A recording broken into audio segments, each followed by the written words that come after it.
Dalam sebuah riwayat diceritakan bahwa Nabi Muhammad Shallallahu Alaihi Wasallam semasa hidupnya selalu mempercepat langkahnya ketika melalui kota ini. Bahkan Nabi Shallallahu Alaihi Wasallam tidak pernah menoleh ke kanan atau kiri. Selain itu, Ibnu Battuta juga pernah menceritakan adanya rombongan karavan yang enggan berhenti di Madain Saleh. Konon, keengganan ini disebabkan karena Madain Saleh merupakan kota yang terkutuk. Orang-orang Arab menyebutnya sebagai markas jin yang harus dijauhi.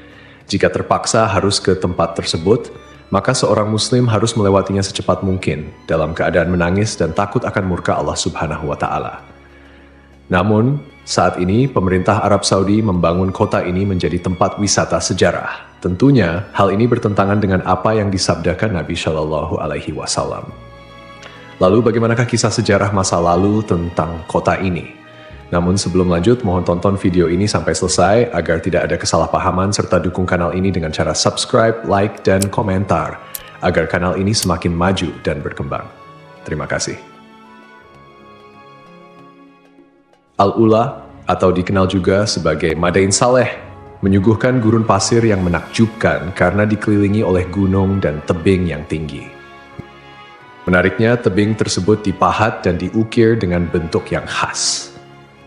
Kaum Tsamud adalah masyarakat yang terkenal dengan keahlian mereka dalam bercocok tanam, beternak, dan arsitektur. Namun, keahlian tersebut membuat mereka sombong dan merendahkan kaum lain. Gaya hidup mereka dipenuhi kemaksiatan seperti mabuk-mabukan, berzina, dan berfoya-foya. Melihat penyimpangan ini, Allah Subhanahu wa Ta'ala mengutus Nabi Saleh alaihi salam untuk mengajak mereka kembali ke jalan yang benar. Nabi Saleh menyeru, "Hai kaumku, sembahlah Allah. Sekali-kali tidak ada bagimu Tuhan selain Dia. Dia telah menciptakan kamu dari bumi dan menjadikan kamu pemakmurnya. Karena itu, mohonlah ampunannya, kemudian bertobatlah kepadanya. Sesungguhnya Tuhanku amat dekat rahmatnya dan memperkenankan doa hambanya." Namun, seruan Nabi Saleh ditolak oleh sebagian besar kaum Tsamud, terutama orang-orang kaya dan berkedudukan tinggi. Mereka berkata, "Hai Saleh, sesungguhnya kamu sebelum ini adalah seorang di antara kami yang kami harapkan. Apakah kamu melarang kami untuk menyembah apa yang disembah oleh bapak-bapak kami? Sesungguhnya kami ragu dan khawatir terhadap agama yang kamu serukan kepada kami." Suatu ketika kaum Tsamud berkumpul di suatu tempat, lalu Nabi Saleh mendatangi mereka, menyeru mereka kepada Allah, mengingatkan, memberi nasihat, dan menyampaikan perintah kepada mereka. Namun mereka menantang Nabi Saleh, "Jika engkau bisa mengeluarkan seekor unta betina bunting dengan ciri seperti ini dan itu dari batu besar ini," mereka menunjuk batu besar di sana dan menyebutkan sejumlah ciri yang mereka inginkan. Nabi Saleh kemudian berkata kepada mereka, "Bagaimana menurut kalian jika aku penuhi permintaan seperti yang kalian inginkan? Apakah kalian mau beriman kepada kebenaran yang aku sampaikan dan mempercayai risalah yang diutuskan kepadaku?" Mereka menjawab, "Ya." Nabi Saleh kemudian mengambil perjanjian mereka atas hal itu. Setelah itu, Nabi Saleh menghampiri tempat salat lalu salat kepada Allah Subhanahu wa Ta'ala sebagaimana yang Dia takdirkan untuknya. Setelah itu, ia memanjatkan doa kepada Allah Subhanahu wa Ta'ala agar permintaan mereka dikabulkan. Allah Subhanahu wa Ta'ala kemudian memerintahkan bongkahan batu besar tersebut untuk mengeluarkan seekor unta besar dan bunting dengan ciri-ciri tepat seperti yang mereka inginkan. Saat melihat mukjizat itu dengan mata kepala sendiri, mereka menyaksikan suatu hal besar, kuasa nyata, bukti jelas, dan terang. Banyak di antara mereka yang beriman, namun sebagian besar tetap kafir, tersesat, dan membangkang. Karena itu Allah Subhanahu wa Ta'ala berfirman, "Tetapi mereka menganiaya unta betina itu, yaitu mereka mengingkarinya." Sebagian besar di antara mereka enggan mengikuti kebenaran meskipun telah melihat mukjizat tersebut. Di antara tokoh yang menyatakan beriman adalah Junda bin Amr bin Muhallah bin Labid bin Jawas. Ia termasuk salah seorang pemimpin kaum Tsamud yang tetap berpegang teguh pada Islam. Yang menghalangi lainnya untuk beriman adalah Zu'ab bin Labid, Habab si pemilik berhala-berhala kaum Tsamud, Rabab bin Sya'ar bin Jalmus. Junda mengajak saudara sepupunya Syihab yang juga seorang pemuka kaum Tsamud untuk masuk Islam. Syihab bermaksud untuk masuk Islam, tetapi dihalang-halangi oleh para pembesar Tsamud yang masih kafir. Akhirnya, Syihab kembali ke barisan orang-orang kafir. Karena itu, Nabi Saleh berkata kepada mereka, "Ini seekor unta betina dari Allah. menyandarkan unta tersebut kepada Allah sebagai bentuk kemuliaan dan keagungan, sebagaimana istilah Baitullah atau Abdullah, sebagai mukjizat untukmu, yaitu sebagai bukti kebenaran ajaran yang aku sampaikan kepada kalian. Biarkanlah ia makan di bumi Allah, janganlah disakiti, nanti akibatnya kamu akan mendapatkan siksaan yang pedih. Quran Surat Al-A'raf ayat 73. Pada mulanya, mereka menyepakati bahwa unta tersebut boleh berada di tengah-tengah mereka, memakan rerumputan dimanapun dalam kawasan mereka, dan mendatangi air pada hari-hari tertentu. Ketika unta itu datang ke tempat minum, ia meminum air sumur kaum Tsamud selama sehari penuh, sementara kaum Tsamud menunda keperluan air mereka hingga hari berikutnya. Mereka meminum air susu unta tersebut hingga kebutuhan mereka terpenuhi. Karena itu, Nabi Syalih berkata, ini seekor unta betina yang berhak mendapatkan giliran minum, dan kamu juga berhak mendapatkan giliran minum pada hari yang ditentukan. Quran Surat Asy-Syu'ara ayat 155.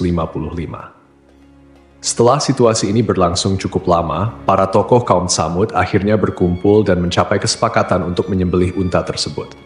Mereka merasa terganggu dan ingin leluasa memenuhi kebutuhan air mereka. Setan pun menghiasi perbuatan buruk ini sehingga tampak indah di mata mereka. Eksekutor penyembelihan unta ini adalah Qidar bin Salif bin Junda, seorang pemimpin kaum Tsamud. Ia digambarkan berkulit merah bercampur biru dan abu-abu. Ada yang menyebutkan bahwa ia adalah anak zina yang dilahirkan di tempat tidur Salif. Salif sendiri adalah anak seseorang bernama Syaiban. Aksi ini dilakukan atas kesepakatan seluruh kaum Tsamud. Karena itu, tindakan ini dikaitkan dengan mereka semua. Ibnu Jarir dan ulama tafsir lainnya menyebutkan bahwa ada dua wanita dari kaum Tsamud yang berperan dalam rencana ini. Salah satunya adalah Syaduk binti Mahya bin Zuhair bin Mukhtar, seorang wanita terhormat dan ditaati. Ia adalah istri seorang lelaki yang telah masuk Islam, tetapi kemudian menceraikannya. Syaduk kemudian memanggil saudara sepupunya Mashraq bin Mahraj bin Mahya dan menawarkan dirinya jika Mashraq bersedia menyembelih unta tersebut. Wanita lainnya adalah Unaizah binti Gunaim bin Majlas yang memiliki kunyah Ummu Ganamah. Ia adalah wanita tua yang kafir. Unaizah memiliki beberapa anak perempuan dari suaminya, Zuab bin Amr, salah seorang pembesar kaum Tsamud. Ia menawarkan 4 putrinya kepada Qidar bin Salif jika ia bersedia menyembelih unta tersebut, dan Qidar dipersilakan memilih salah satu dari putrinya. Akhirnya kedua pemuda ini, Mashraq dan Qidar, bergerak untuk melaksanakan rencana tersebut. Berita ini segera menyebar di kalangan kaum Tsamud. Ada 7 orang lain yang menerima ajakan untuk menyembelih unta tersebut, sehingga jumlah total mereka menjadi 9 orang. Mereka inilah yang disebutkan dalam firman Allah Subhanahu wa Ta'ala. Dan adalah di kota itu 9 orang laki-laki yang membuat kerusakan di muka bumi, dan mereka tidak berbuat kebaikan. Quran Surat An-Naml ayat 48. Mereka membujuk kabilah lain untuk mendukung rencana tersebut, dan akhirnya semuanya pergi untuk mengintai unta itu. Saat unta meninggalkan tempat air, Mashraq memasang perangkap dan memanahnya. Setelah itu, ia menikam kedua lambung unta tersebut untuk mendorong rekan-rekannya melakukan serangan. Qidar menebaskan pedang ke arah unta tersebut tepat mengenai urat pada bagian keting belakang kaki. Akibatnya, unta itu tersungkur ke tanah dan mengeluarkan suara keras. Dari perutnya, janin yang sedang dikandungnya pun keluar. Diriwayatkan bahwa saat mereka menyembelih unta, orang pertama yang menyerang adalah Qidar bin Salif. Semoga laknat Allah atasnya. Qidar menyembelih unta itu hingga jatuh tersungkur. Lalu yang lainnya menyerang dengan pedang dan memotong-motong tubuh unta tersebut. Ketika anak unta melihat kejadian itu, ia melarikan diri, naik ke atas gunung, dan mengeluarkan suara keras sebanyak 3 kali. Setelah itu, ia masuk ke dalam bongkahan batu besar dan menghilang di sana. Nabi Syalih berkata kepada mereka, "Bersukarialah kamu semua di rumahmu selama 3 hari." Quran Surat Hud ayat 65. Ancaman ini diberikan setelah mereka menyembelih unta yang merupakan mukjizat dari Allah. Namun kaum Tsamud tetap tidak mempercayai peringatan tersebut. Bahkan pada sore harinya mereka merencanakan untuk membunuh Nabi Syalih. Mereka berkata, "Bersumpahlah kamu dengan nama Allah bahwa kita pasti akan menyerang dia bersama keluarganya pada malam hari."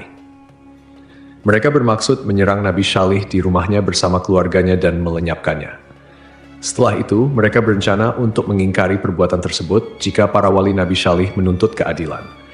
Mereka berkata, Kemudian kita akan mengatakan kepada ahli warisnya, kami tidak menyaksikan kebinasaan keluarganya itu. Dan sungguh kami adalah orang-orang yang benar. Quran Surat An-Naml ayat 9.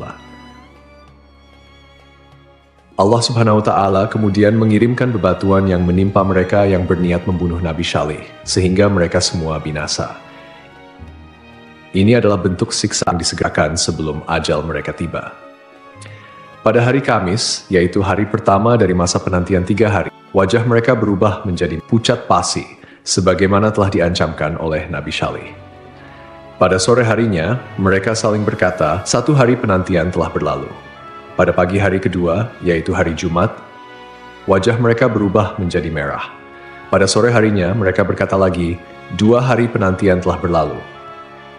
Pada pagi hari ketiga, yaitu hari Sabtu, wajah mereka berubah menjadi hitam. Pada sore harinya, mereka berkata, masa penantian telah berlalu. Pada pagi hari Ahad, mereka mengenakan wewangian dan duduk menanti azab yang akan menimpa mereka.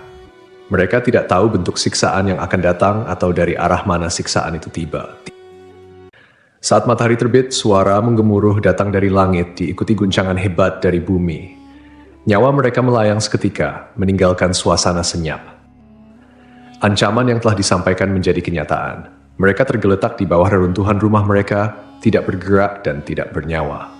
Para ahli tafsir menyebutkan tidak ada yang selamat kecuali seorang budak perempuan yang lumpuh bernama Kalbah binti Salak. Sumber lain menyebutkan namanya Zari'ah. Ia sangat ingkar kepada Nabi Syalih. Ketika azab datang, ia berusaha melarikan diri dan mencapai salah satu perkampungan Arab. Di sana ia menceritakan kejadian yang menimpa kaumnya. Setelah meminta air minum dan meminumnya, ia pun meninggal dunia. Allah Subhanahu wa Ta'ala berfirman, seolah-olah mereka belum pernah tinggal di tempat itu. Quran Surat Hud ayat 68. Artinya, mereka seakan-akan tidak pernah hidup di negeri itu dengan segala kelimpahan rezeki dan kekayaan. Allah juga berfirman, ingatlah kaum Tsamud mengingkari Rabb mereka. Ingatlah, binasalah kaum Tsamud. Setelah kaumnya binasa, Nabi Syalih berkata kepada mereka sambil meninggalkan negeri tersebut, wahai kaumku, sungguh aku telah menyampaikan amanat Tuhanku kepadamu dan aku telah menasihati kamu. Nabi Syalih menegaskan bahwa ia telah berusaha sekuat tenaga untuk memberikan petunjuk kepada mereka dengan tutur kata, tindakan, dan niat yang tulus. Namun, kaum Tsamud menolak kebenaran dan tidak menyukai orang yang memberikan nasihat. Menurut salah satu riwayat, Nabi Syalih pindah ke Tanah Haram dan tinggal di sana hingga wafat. Profesor di Departemen Arkeologi Universitas Raja Saud, Ahmad Muhammad Al-Abudi, menuturkan bahwa kaum pertama yang menempati wilayah Al-Ula adalah kaum Tsamud, yang kemudian diikuti oleh bangsa Nabatean. Al-Abudi sendiri telah menghabiskan waktu lebih dari 14 tahun untuk meneliti situs-situs tersebut, dan penelitiannya sering dikutip oleh berbagai media, termasuk Al-Arabiya. Meskipun kaum Tsamud telah menerima azab yang sangat menyedihkan karena menolak peringatan dari Nabi Syalih alaihi salam, mereka ternyata memiliki keahlian yang luar biasa dalam bidang pertukangan, khususnya dalam hal ukiran dan pahat memahat batu.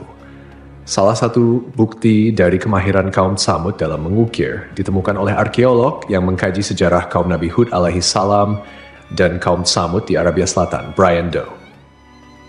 Ia menyatakan bahwa kaum Tsamud dikenal melalui berbagai tulisan dan pahatan pada dinding batu yang mereka tinggalkan.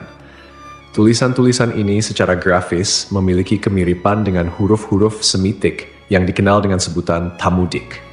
Banyak dari tulisan-tulisan ini ditemukan di wilayah Arabia Selatan hingga ke kawasan Hijaz. Selain itu, para arkeolog juga berhasil menemukan sejumlah batu karang yang merupakan peninggalan budaya kaum Tsamud. Penemuan ini tersebar di berbagai tempat seperti pegunungan dan lembah-lembah di wilayah Arabia Selatan dan Tengah, termasuk di Gunung Atlab, serta berbagai artefak seperti tembikar yang menggambarkan kecanggihan teknik pembuatan barang-barang mereka. Karena keterampilan dan kepandaian mereka, ukir jadikan komoditas perdagangan dengan komunitas lain. Sebagian dari ukiran tersebut juga digunakan sebagai dekorasi di rumah-rumah mereka.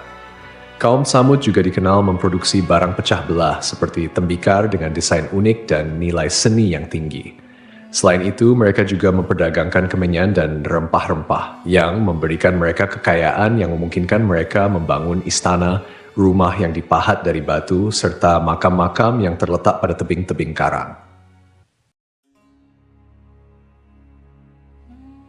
Kota ini, yang kini dikenal sebagai Madain Saleh, berasal dari bahasa Arab yang berarti kota Saleh. Kota kuno ini terletak di bagian utara Hijaz, yang saat ini menjadi wilayah Arab Saudi, sekitar 20 km dari kota Al-Ula. Kaum Samud dan Nabatean, mereka hidup sekitar 3.000 tahun sebelum Masehi, antara zaman Nabi Nuh alaihissalam hingga zaman Nabi Muhammad shallallahu alaihi wasallam. Situs bersejarah ini terletak di barat laut kota Al-Ula, pada posisi strategis di salah satu rute perdagangan kuno yang menghubungkan selatan Semenanjung Arab dengan utara, termasuk Mesopotamia, Suriah, dan Mesir. Jarak antara Madain Saleh dengan kota Madinah sekitar 450 km, sedangkan dari Makkah sekitar 900 km. Perjalanan dari Madinah memakan waktu sekitar 4 jam melalui jalur panjang yang membelah gunung dan gurun berbatu. Madain Saleh dahulu dikenal dengan nama Al-Hijr, yang berarti tempat berbatu, karena lokasinya berupa bukit-bukit berbatu. Nama ini bertahan hingga abad ke-14 Masehi, sebelum seorang wisatawan Andalusia mengganti namanya menjadi Madain Saleh, yang diambil dari nama Nabi Saleh alaihissalam.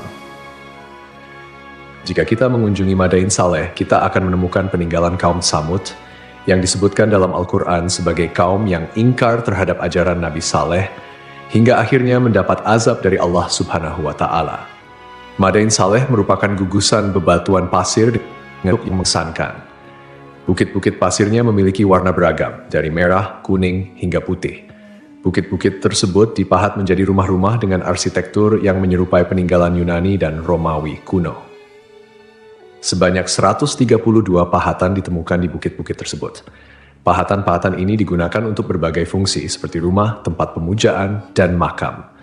Pada tahun 2008, UNESCO menetapkan Madain Saleh sebagai situs warisan dunia. Kawasan ini memiliki luas sekitar 4.000 hektar dan menjadi situs warisan dunia pertama di Arab Saudi. Seiring berjalannya waktu, kota Al-Ula telah mengalami perubahan signifikan, terutama dengan adanya implementasi Vision 2030 oleh pemerintah Arab Saudi. Dulu, Al-Ula adalah sebuah tempat yang tidak dikenal luas, bahkan merupakan tempat yang dilarang untuk dikunjungi oleh Nabi Shallallahu Alaihi Wasallam, seperti yang tercatat dalam hadis-hadis beliau. Namun, kini kota Al-Ula telah berubah menjadi tujuan wisata yang populer, dilengkapi dengan resor-resor mewah dan fasilitas modern. Pemerintah Arab Saudi saat ini tengah mengembangkan kota Al-Ula sebagai destinasi wisata internasional. Komisi Kerajaan untuk kota Al-Ula telah meluncurkan rencana pembangunan untuk wilayah tengah dan selatan yang dikenal dengan nama Path to Prosperity. Inisiatif ini bertujuan untuk menjadikan kota Al-Ula sebagai komunitas perkotaan dengan kualitas hidup yang lebih baik, serta menarik perhatian wisatawan dari seluruh dunia. Pengembangan ini juga sejalan dengan visi Arab Saudi 2030 yang berfokus pada transformasi ekonomi dan menjadikan negara ini sebagai tujuan wisata. Dari Ibnu Umar yang menuturkan, saat Rasulullah dan pasukan singgah di Tabuk, beliau singgah di Hijr, di dekat rumah-rumah kaum Samud. Orang-orang mengambil air dari sumur-sumur yang dulu digunakan kaum Samud. Dengan air itu, mereka membuat adonan, kemudian mereka memasang tungku. Rasulullah kemudian memerintahkan untuk menuangkan seluruh isi tungku dan memberikan adonan-adonan tersebut kepada unta. Setelah itu, beliau berlalu hingga singgah di sumur yang dulu digunakan unta Nabi Shalih untuk minum. Beliau melarang memasuki tempat-tempat suatu kaum yang pernah tertimpa siksa. Beliau bersabda, "Sungguh aku khawatir jika kalian tertimpa azab seperti yang pernah menimpa mereka." Rasulullah juga bersabda saat berada di perkampungan Hijr, "Janganlah kalian memasuki tempat-tempat mereka yang pernah tertimpa azab itu, kecuali dengan menangis. Jika kalian tidak menangis, jangan memasuki tempat-tempat mereka agar kalian tidak tertimpa azab seperti yang pernah menimpa mereka." Lantas, apa hukumnya Muslim mendatangi Al-Ula atau Madain Saleh? Ada beberapa kebingungan mengenai kota Al-Ula dan Madain Saleh. Keduanya merupakan dua lokasi yang berbeda, tetapi letaknya berdekatan dengan jarak tempuh sekitar 25 hingga 31 km. Ulama Arab Saudi, Sheikh Asim Al-Hakim, ketika mendapat pertanyaan tersebut, mengatakan bahwa Madain Saleh adalah daerah yang dilarang Rasulullah untuk didatangi. Jika terpaksa harus ke tempat tersebut, maka seorang muslim harus melewatinya secepat mungkin dalam keadaan menangis dan takut atas murka Allah. Namun daerah ini harus didefinisikan dengan jelas, karena saat ini Madain Saleh adalah nama yang diberikan untuk seluruh wilayah. Daerah yang ditimpa azab dan siksa Allah adalah daerah yang terbatas.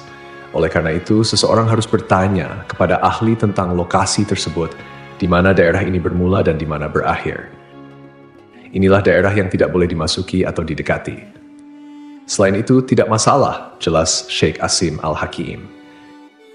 Tidak semua daerah Al-Ula atau Madain Saleh tertimpa azab Allah yang diturunkan kepada kaum Tsamud. Oleh karena itu, penting untuk mengetahui batasannya, mana daerah yang dilarang dan mana yang diperbolehkan untuk dimasuki. Daerah yang terkena azab Allah jelas tidak boleh dimasuki.